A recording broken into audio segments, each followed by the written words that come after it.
Like it or not, bullying really, I mean, it's part of growing up. The kids are going to be like that with each other, but there's got to be a way to protect the kids from doing it. I have 3 daughters.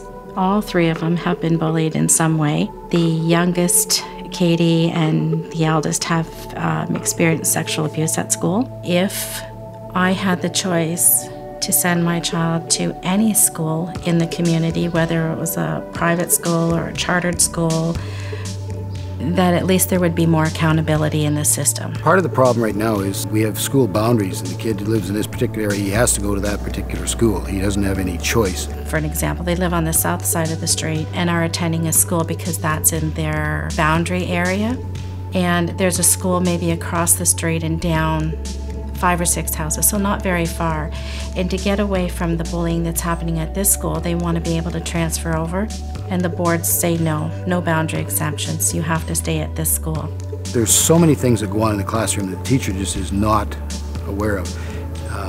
And contrary to what the kids think, there's so much that goes on that the teacher is aware of, and he just chooses not to deal with it. But the bullying takes place not just in the classrooms, it takes place in the hallways, it takes place on the playgrounds, it takes place on the bus. It happens all over. According to the Center for Addiction and Mental Health, there's upwards of 160,000 kids who miss school every day because of being bullied. That's huge, because they're missing out on the opportunities they need to grow. The bullying is getting worse. There's more legislation, and yet there's still children who are taking their lives. Approximately 31% of students in high school say they have been bullied. That's a little over 300,000 kids. The center says that it occurs every 25 minutes in a classroom and as often as every 7 minutes on the playground. It's a huge issue.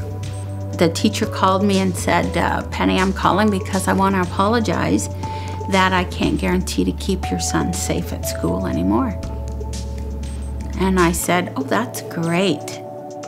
What am I supposed to do with that information? I have to send my kid to school. By law, I have to send my kid to school. I believe that was the beginning of his confusion in his way of thinking of life. He jumped off the bridge onto the 401. I honestly never knew it was that severe.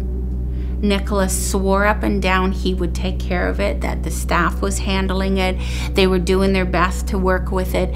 Nicholas never came home and complained or cried or whined about it. He truly believed that if he did not make a big deal, that it would go away. I showed up at a door of one of the parents and I spoke to the father and I said, if you don't do something about this, I will go farther. And he totally brushed it off. He said, boys will be boys. It was very frustrating, very frustrating. And I wonder today if Nicholas saw our frustration and that's why he did not want us to do anything about it. He was trying to be the adult. He was trying to be the responsible one. The problem is when a kid is stuck in that situation, I have no choice but to go to this school. Then he hates going to school, he starts skipping school, all kinds of ramifications from that. Families should have the choice where they send their kids to school, or even if they send their kids to school. If the schools were much more competitive and it was a charter system or whatever, then the standards would have to go up.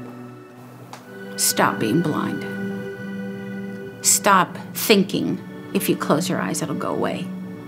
Stop thinking you should ignore it. It'll go away.